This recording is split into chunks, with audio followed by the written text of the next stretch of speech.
Hey guys, and welcome to my top 10 budget beasts. This is going to be from 10 to 6 this episode, and the next episode will be from 5 to 1. So if you guys enjoy this content, make sure to hit that like button, subscribe and share this video. So let's get down to it. At number 10 we've got Fakir, and he was just a beast when I used him early in the beginning. Now this is different and hard to compare because of all the patches that I've been through, but Fakir, just look at them stats. The 87 dribbling and the solid stats, nearly 5 stats within 5 ratings of all 80, apart from defender, but you don't really count that for a striker, and that's just summed up by his ball control being 87, dribbling 87, and his balance 89. Like, his main draw to him is his dribbling. You're not there for like win headers like Peter Crouch. Also, he's got his skill moves at 4 stars, so you can pull off those stop and turns and the spin, which is my basic 2 favourite skill moves that I use. And you see him all the time used with like Lacazette in like a 4-3-3-4 with a cam striker. You could link him with Valbuena and Gorkuf, but no one actually uses Gorkuf and Valbuena. Well, actually, yeah, you could use him with Valbuena, but I personally choose Fakir over Valbuena. But there are some drawbacks to him. His height, it depends on the sort of player. I wouldn't really like to use players that are too small. They're alright, but they seem to get bullied off the ball. And his 3-star weak foot as a cam, generally I play with like 4-star and above, so that's sort of a weakness for me. And his medium work rates, I go for like high medium. This is all on me, obviously, but still a quality player. I'd rate at least 8 out of 10 IGN. So let's get on into number 9. Now at number 9 we have the poor man's Neuer, which is Leno. Leno is just the player he's the definition of a poor man's Neuer, as previously said, but still, he's a quality keeper. I'm pretty sure most people have used him because, for me, I don't tell too much between a keeper, but Leno is like of different class.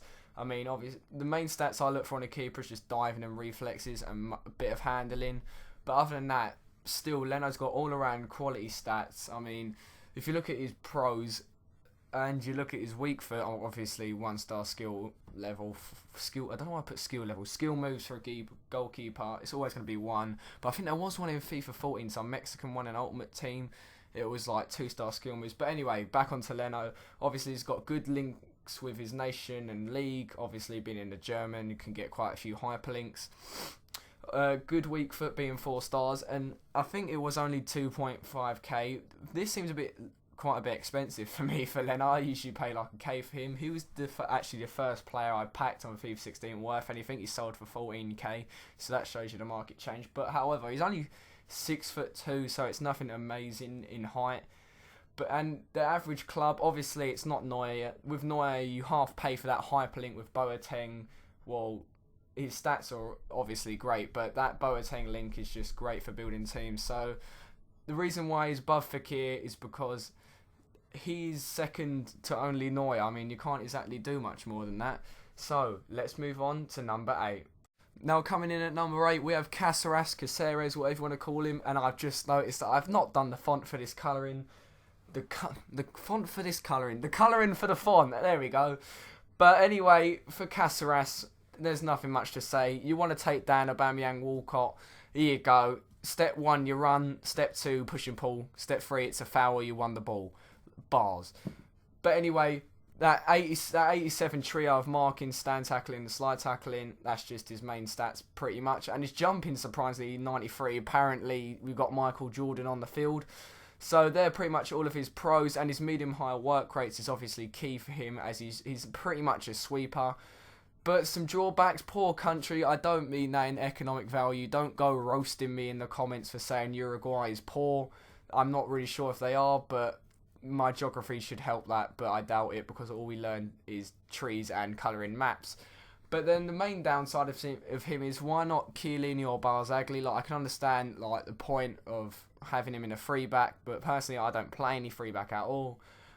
I can understand from the price point and that, but I'm making him out to seem like a bad option, but trust me, he's not. He's super fast. He's how you deal with them players. You keep getting scored on by Aubameyang, Walcott, he's your man. So that is number 8, and let's move on to number 7. Sliding into those DMs at number 7, we have Hernandez. Now, he is just a legend pretty much in FIFA. I'm pretty sure everyone has used him at one point, and that is pretty much for his free kicks and his shooting ability, especially his long shots. As you can see there in his key stats, and along with his 5-star weak foot, he is deadly from outside the box.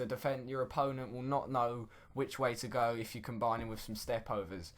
Now, Hernandez, obviously, he's not the fastest, but he makes up for it in passing quite a lot like most other cams, a bit like David Silva, maybe Ozil, but Ozil's quite a bit better than him. Shout out to Arsenal. Now, pros, obviously, he has good club links for like hybrids, obviously. Well, actually, that doesn't make it a hybrid. But anyway, that is not a good start for the pros, but Hernandez got them links for Brazil. I wouldn't say the top Brazilian cam. I wouldn't play him there personally, but still, your budget beast. You're not gonna have your inform Firmino. No, you're gonna have your normal gold Hernandez. But a few weak marks for Hernandez. We've got your medium work rate. That might be all right. Make him drop back a bit to pick up the ball.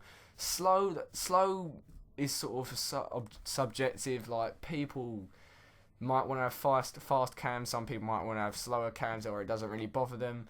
And then 69 finishing banter. Like, for me, my cam often runs through on goal quite a lot. If 69 finishing is my cam, I would not have that personally. I'd try and find a cam at least a bit of better shooting, at least finishing, maybe coming up to 73. I know that isn't making much of a difference. I am hesitating a lot here. That doesn't make much of a difference, but that 4 means posting in or posting at. So let's see who made it to the top position on this episode at number 6. And the last player for this episode, coming in at number 5, we have Danilo. Now, I for some reason call him Danilo. I know it's not Danilo, but if I say that once, I know it's not that. So we start off with me thinking Danilo is better than Carvajal. I don't know if I put him above Dani Alves, as you can see in one of the cons. I actually thinking about it, I'll play him above Dani Alves. That high-low is just too much for me. But Danilo is just your all-round. I think he has actually had a card at centre mid in Porto, I think, like FIFA 13, 14. If you look, he's got that 4-star weak foot, 4-star weak foot, and 3-star skill moves. Don't know why I call it skill level, but he's got that decent 79 crossing. Actually, that's pretty good. That's pretty much winger quality. 84 stamina, so he can get up and down. 80 ball control, which is pretty decent for a right back. Bit gay. And obviously, pros, Real Madrid, La Liga. You're gonna have a good team no matter what you play there, and Brazil. Already spoke about the all-round card, and he can shoot.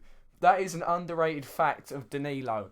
People don't take advantage of him. When you put it out from a corner, he can bang it and it will actually go in.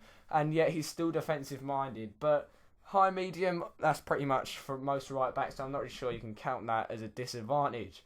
Then finally, 71 heading. It says that on foot head, but it says, like, I'm not sure if that's accuracy or chance of winning. I'm not really too sure about half of these stats in FIFA. So that concludes our top 5. No, not the top 5. The 10 to 6.